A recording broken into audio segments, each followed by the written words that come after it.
See, if you have been trying to lose weight for many years, I'm sure you have been frustrated with your cravings, right? You just can't seem to stop thinking about some foods, right, which actually make you fat.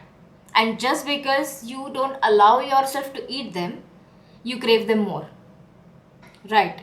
Now, before we start, first I want to tell you my own story of cravings. Since you all know now that I have always been fat since childhood, and I have always heard this from everyone around me, especially the relatives, that you're fat, थोड़ा कम खाया कर, you should eat less, you should eat more veggies, you should do more exercises and blah blah. Right. So it was already fixed in my mind since childhood that I have slow metabolism and I have to control myself if I want to lose weight. And that habit continued, that mindset continued in adulthood as well. And when I became an adult, even when I became a nutritionist, I still had that in my mind that I have to follow very strict diet, otherwise I will not be able to lose weight. Then what happened is I started with these strict diet and I pushed through. I pushed myself for a whole month. I didn't eat any tasty things which I liked. I love chocolates. I love namkeen. I love South Indian dishes like idli and dosa. I love many things, but I got rid of them completely. I didn't eat anything for a whole month. Of course, I got cravings, a lot of cravings, but I pushed myself through that because I was so motivated. I was so desperate to lose weight. I pushed everything aside. I reduced carbohydrates in my meal and I lost some kgs in 1 month. But what happened is by the end of 1 month, I got so many cravings for chocolates. One day I remember I was thinking about chocolate all day. I was trying to convince myself not to eat it. I have lost much weight now. I have to maintain. Otherwise, if I eat the chocolate, the whole result will get reversed.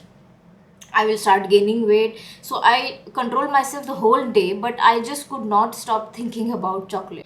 Think about waste of time and energy. And by the end of the day, I just decided that fuck it, I'm going to go and buy it. So I went downstairs and I still remember I bought this biggest size of Dairy Milk Silk chocolate. I still remember the Oreo flavor and I ate it all in one go. Now think about it. I didn't feed myself any sugar or any nice carbohydrates for a whole month, and now I was feeding this much sugar to my body. I remember I got such a pounding headache that night that I just had to go to sleep. I couldn't do anything. But what happened after that is the next day onwards, I just exploded on junk food. I ate anything and everything I felt like, and I overate it. It's because I pushed myself so hard for a month. I controlled myself. I restricted myself so hard for a month that I just had to do it. I just had to eat whatever I want, and I overate it.